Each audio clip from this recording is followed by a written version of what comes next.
Secretary, I want to thank you and President Obama for the many efforts that you've invested to bring us to this moment.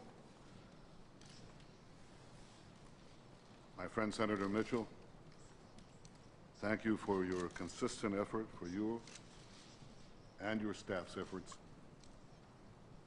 to bring a lasting and durable peace to our region.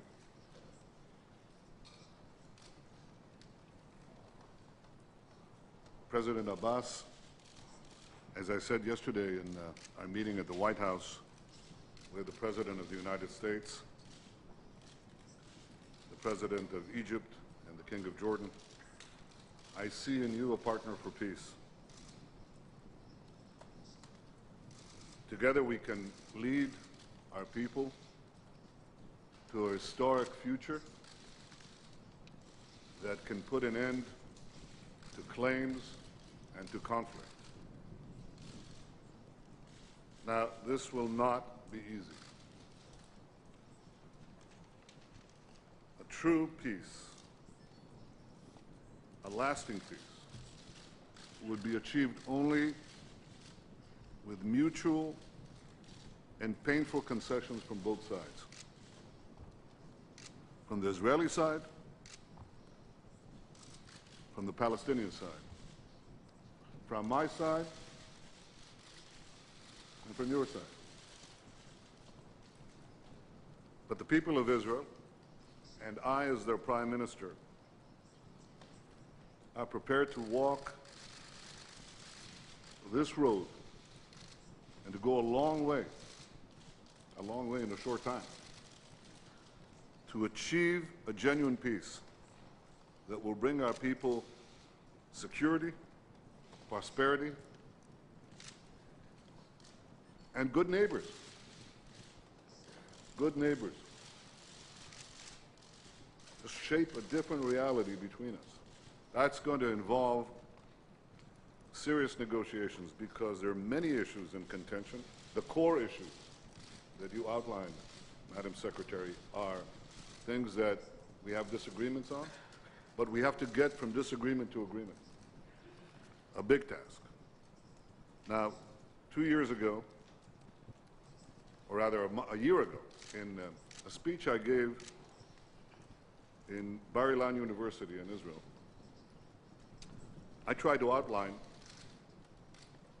the two pillars of peace that I think will enable us to resolve all the outstanding issues. And these are legitimacy and security.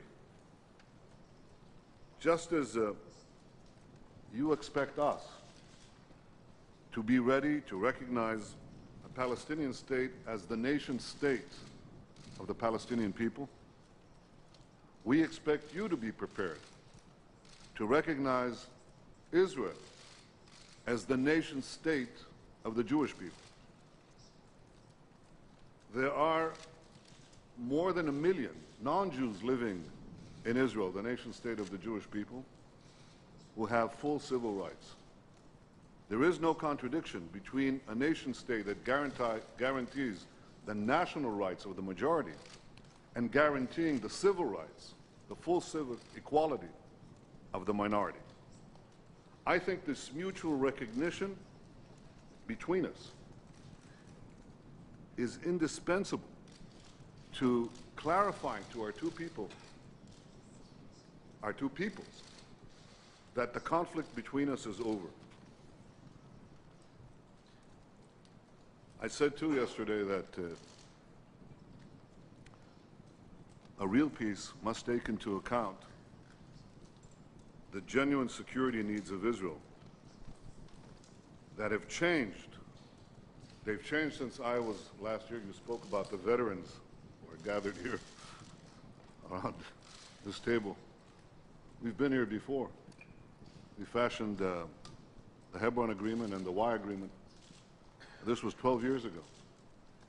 In these 12 years, new forces have risen in our region, and we've had the rise of Iran and its proxies and the rise of missile warfare.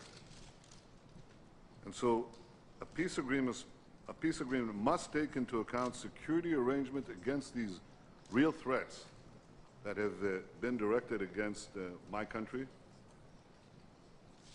threats that have been realized with 12,000 rockets that have been fired on our territory, and terrorist attacks that go unabated.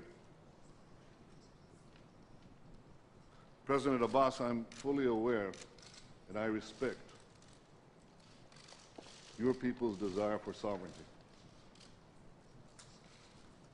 I'm convinced that it's possible to reconcile that desire with Israel's need for security. We anticipate difficult days before we achieve the much desired peace. The last 2 days have been difficult. They were exceedingly difficult for my people and for me. Blood has been shed, the blood of innocents. 4 innocent Israelis gunned down brutally. 2 people wounded, 7 new orphans. President Abbas, you condemned this killing. That's important. No less important is to find the killers. And equally, to make sure that we can stop other killers. They seek to kill our people, kill our state, kill our peace. And so achieving security is a must. Security is the foundation of peace. Without it, peace will unravel. With it, peace can be stable and enduring. President Abbas, history has given us a rare opportunity to end the conflict between our peoples, a conflict that has been lasting for almost a century. It's an unprecedented opportunity to end a century conflict. Well, there have been some examples in history, but not many. But we face such a task, to end the bloodshed and to secure a future of promise and hope for our children and grandchildren. In the first book of the Bible, the book of Genesis, there is a story of how 2 brothers in conflict, brothers, Isaac and Ishmael, joined together to bury their father Abraham, our father, the father of our 2 people. Isaac, the father of the Hebrew nation, Ishmael, the father of the Arab nation, joined together in a moment of pain and mutual respect to bury Abraham in Hebron. I can only pray, and I know that millions around the world, millions of Israelis and millions of Palestinians and many other millions around the world, pray that the pain that we have experienced, you and us, in the last 100 years of conflict, will unite us not only in a moment of peace around a table of peace here in Washington, but will enable us to leave from here and to forge a durable, lasting peace for generations. Shalom, Salaam, peace.